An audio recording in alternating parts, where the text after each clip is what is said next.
Assalamualaikum, magandang gabi. Ito ang Pasada alas 7, maghahatid sa inyo ng balita at impormasyon sa Bangsamoro Region. Malugod na tinatanggap ng BARMM government ang pahayag ng Malacanang na kumikilala sa BTA bilang legitimate governing body ng BARMM alinsunod sa Republic Act No. 12123 at sa desisyon ng Korte Suprema na nagtakda ng pagpapaliban ng unang halalan ng BARMM hanggang Marso 31, 2026. Sa official statement ni BARM Chief Minister Abdul Rauf Makakua, ang paninindigang ito ay nagsisiguro ng katatagan ng mga institusyon sa rehiyon, pagpapatuloy ng reform agenda at pagprepreserba ng kapayapaan. Pinalalakas din ito ang ugnayan sa pagitan ng national government na panatilihin ang mga prinsipyo ng moral governance at self-determination. Sa kasalukuyan, naihain na ang Bangsamoro Parliamentary Districting Bill na isang mahalagang hakbang tungo sa paghahanda ng unang regular na halalan sa rehiyon. Itinuturing itong tagumpay sa larangan ng lehislasyon na sumasalamin sa kolektibong layunin ng pamahalaang Bangsamoro na magpatupad ng makatarungan, inklusibo at demokratikong pamumuno. Tiniyak ni Chief Minister Makakua na magpapatuloy ang pamahalaang Bangsamoro sa pakikipagtulungan sa pambansang pamahalaan, mga development partners at mga komunidad upang makamit ang layuning makapagtatag ng isang makatarungan, mapayapa at maunlad na lipunang Bangsamoro tungo sa isang mas matatag na Bangsamoro. Matagumpay ang isinagawang BARM Expo 2025 kung saan tampok ang halal, kape, niyog at consumer empowerment sa ilalim ng temang Empowering Consumers, Advancing Halal Industry and Promoting Local Agri-Industries for a Resilient Bangsamoro na pinangunahan ng Ministry of Trade, Investments and Tourism. Ang detalye sa report na ito. Isinagawa mula October 28 hanggang October 30 sa KCC Mall Convention Center ang kauna-unahang BARM Expo 2025 na pinangunahan ng Ministry of Trade, Investment and Tourism.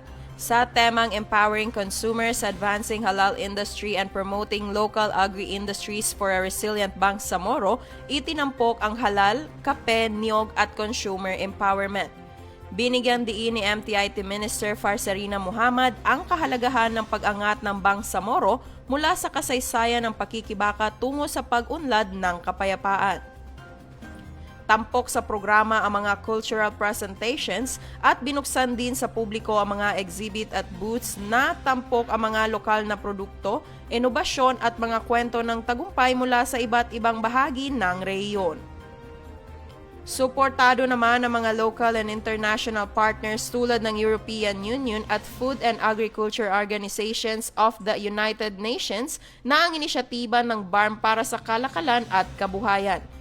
Samantala, lumagda sa isang Memorandum of Agreement ang MTIT sa pagitan ng mga piling micro, small and medium enterprises mula sa Cotabato City, Sulu, Lanao del Sur at Tawi-Tawi kung saan magbibigay ang ministry ng subsidy para sa halal certification fees, mga pagsasanay at halal audit assistance upang mapalakas ang lokal na negosyo at maiangat ang pandaigdigang merkado. Sa loob ng 3 araw, isinagawa din ang iba't ibang aktibidad gaya ng poster making at quiz bee contest, latte art at barista competitions, halal, coconut, coffee at consumer fora at best palapa competition. Frana Cabalo, BIO News. Patuloy na pinatutunayan ng pamahalaang Bangsamoro sa pamamagitan ng Ministry of the Interior and Local Government ang kanilang malasakit sa mamamayan sa pagpapatupad ng mga proyektong nagbubukas ng mas maraming kabuhayan at serbisyong malapit sa taong bayan. Pinangunahan ng MILG katuwang ang pamahalaang lokal ng Malidegaw ang groundbreaking ceremony para sa itatayong Malidegaw Public Market sa Barangay Batulawan Special Geographic Area. Ang nasabing proyekto ay ipatutupad sa ilalim ng Bangsamoro Local Economic Support Services o BLESS program ng MILG na pinondohan sa pamamagitan ng General Appropriations Act of the Bangsamoro 2025. Layunin nitong magbigay ng matatag na pamilihan para sa mga lokal na negosyante, magsasaka at mangingisda upang maitaguyod ang kalakalan at mga kabuhayang nakabatay sa komunidad. Ang proyekto ay kaakibat ng Sami-Gambarm approaches to the enhanced 12-point priority agenda ni Chief Minister at kasalukuyang MILG Minister Abdul Rauf Makakua, na layuning isulong ang inklusibong pag-unlad at matatag na pamumuhay sa bawat sulok ng rehiyon.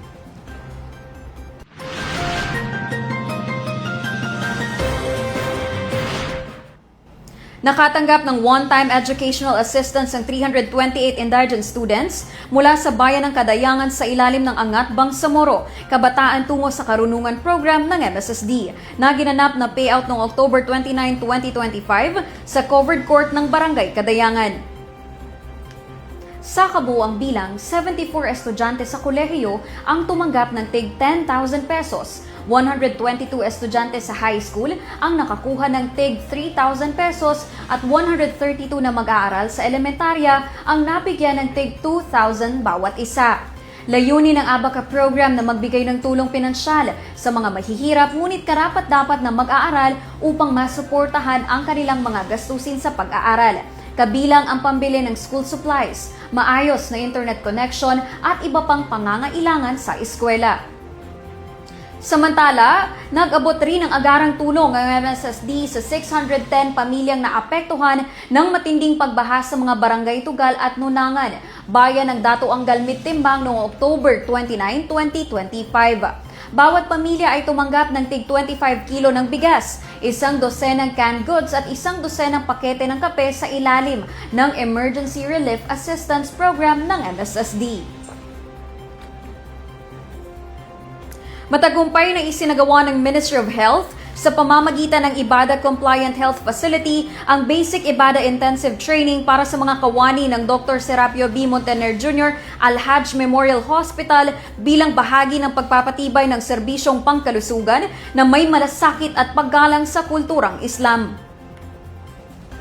Layunin ng komprehensibong pagsasanay na ito na bigyan ng sapat na kaalaman at kasanayan ang mga kawani ng ospital upang matulungan ang mga pasyenteng Muslim sa pagtupad ng kanilang mga pangunahing obligasyong panrelihiyon habang sila ay nasa ilalim ng medikal na pangangalaga.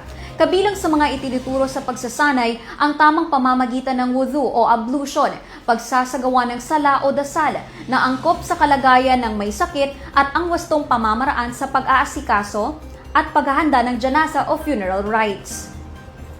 Sa pamamagitan ng mga araling ito, pinagtitibay ng DSBMMH ang kanilang hangaring maging isang ospital na hindi lamang nag-aalaga sa pisikal na kalusugan, kundi nagbibigay rin ng kapanatagan sa espiritual na pangangailangan ng bawat pasyente. Upang palakasin ang kamalayan sa digital security at protection ng datos sa hanay ng kababaihang kawani ng pamahalaan, matagumpay na isinagawa ng Bangsamoro Information Communications Technology Office ang 2 araw na Cybersecurity and Data Privacy Awareness Training for Women noong October 29 to 30, 2025. Dinaluhan ang aktibidad ng mga kababaihan mula sa iba't ibang tanggapan ng Members of Parliament sa ilalim ng Bangsamoro Transition Authority bilang bahagi ng layunin na isulong ang digital literacy, gender empowerment at responsableng paggamit ng teknolohiya sa loob ng Bangsamoro Government. Sa pagbubukas ng programa, binigyang diin ng BICTO na ang cybersecurity ay hindi lamang teknikal na usapin, kundi isang sama-samang responsibilidad upang mapangalagaan ang seguridad ng mga sistema ng pamahalaan at pribadong impormasyon ng bawat mamamayan. Masusuri ring pinag-usapan dito ang mga karaniwang pagkakamali sa cybersecurity, mga hamon sa data privacy, sa pagtataguyod ng ligtas at inklusibong digital na kapaligiran. Ang nasabing pagsasanay ay patunay ng patuloy na advokasya ng BICTO sa pagtaguyod ng gender-responsive digital empowerment at sa pagpapaigting ng cyber awareness ng mga kababaihang Bangsamoro tungo sa isang mas matatag, maalam at ligtas na digital na komunidad sa Bangsamoro Region.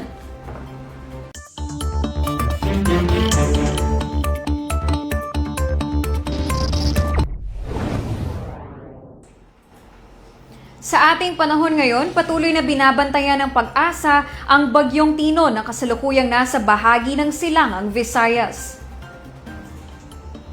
Sa pagtaya ng Pag-asa, nakakaapekto ang through of severe tropical storm Tino sa bahagi ng Bicol Region, Mimaropa, Northern Mindanao, Zamboanga Peninsula at Davao Region kung saan magdadala ito ng mga pag-ulan at malakas na hangin. Bagamat hindi direktang tatama sa BARMM, ayon sa Pag-asa na maaari pa rin itong magdulot ng pag-ulan at pabugso-bugsong hangin sa rehiyon dahil sa localized thunderstorms. Pinapayuhan ng mga residente, lalo na sa mga mabababang lugar at malapit sa ilog na maging alerto sa posibleng baha at landslide. Manatiling nakaantabay sa mga paalala ng Pag-asa at Barn Ready sa ating panahon ngayon. Sundan ang Facebook pages ng Barn Ready at Barn Ready Weather Update. Makikita rin ang mga hotline numbers ng Barn Ready sa inyong screens.